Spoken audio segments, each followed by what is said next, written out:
probably be a take in this class. Very talented player. Is he a 5-star now? He's a 4-star. Still a 4-star. To me, makes a ton of sense. 4-star player, has the talent, but is probably not a one-and-done guy. That seems like a guy that you want to bring into this class.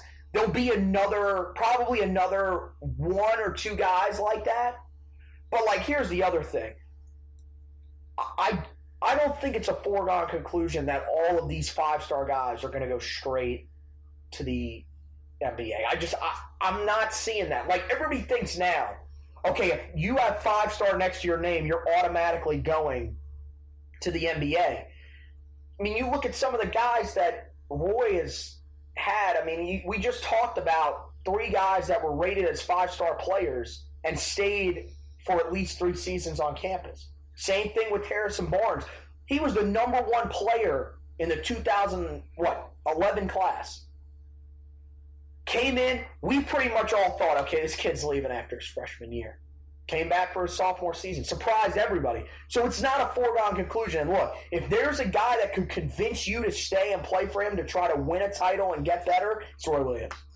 Yeah, I mean, it's just something that, it's a legitimate. It's a very legitimate concern in this class, and it's interesting how he's going to strategize the scholarships that he's going to have. It's just amazing seeing the reaction on Twitter when we couldn't get 5-star guys, how we can't recruit. You can't satisfy. And now we're getting 5-star guys, and if we don't get anybody else, we're just going to be the next Duke or Kentucky. You know what? People just love to complain. They love to do it, except for our guy.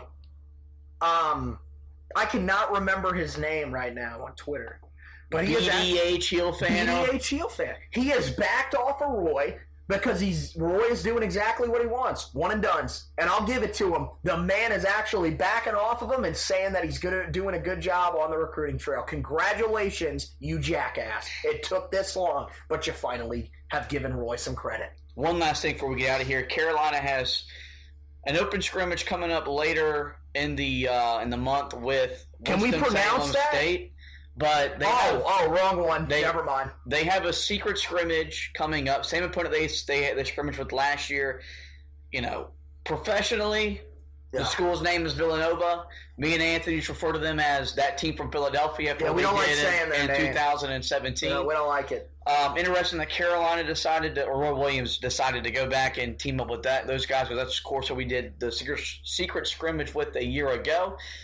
The thing is Roy Williams said it really helped his team because you get to set the parameters how you want to do the scrimmage. You don't have to play just a full 40 minutes. You can break it down and do all kind of different kind of things. Last year to they finished in the hundreds, right? And score. I mean, they went forever. They just kept playing. So, we don't have a date. We don't have a time because that again, it is secret. But just want to let you know that it's secret with quotation marks around it. They released the fact that they're playing them.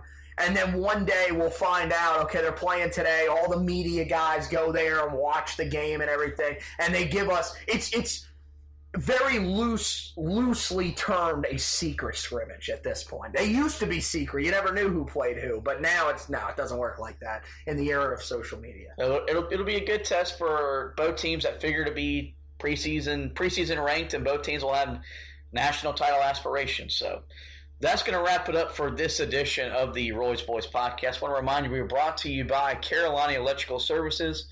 For all your electrical needs, call my dad, Jacob Marlowe, at 704-320-7357, and he'll try to take care of those problems for you guys right away.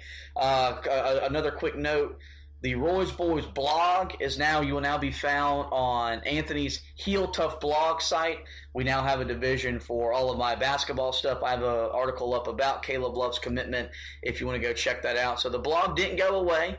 It just teamed up with the football guy, Anthony, and that's where you'll find the blog. And we're going to find a way to get the podcast linked up there sometime whenever Anthony wants to make me a priority. Couple of months. We'll figure it out. And I think that's going to do it. Anthony, well, thank you for joining me, taking some time out of your NFL Sunday to talk a little Carolina basketball as we are, just a month away from that very first game.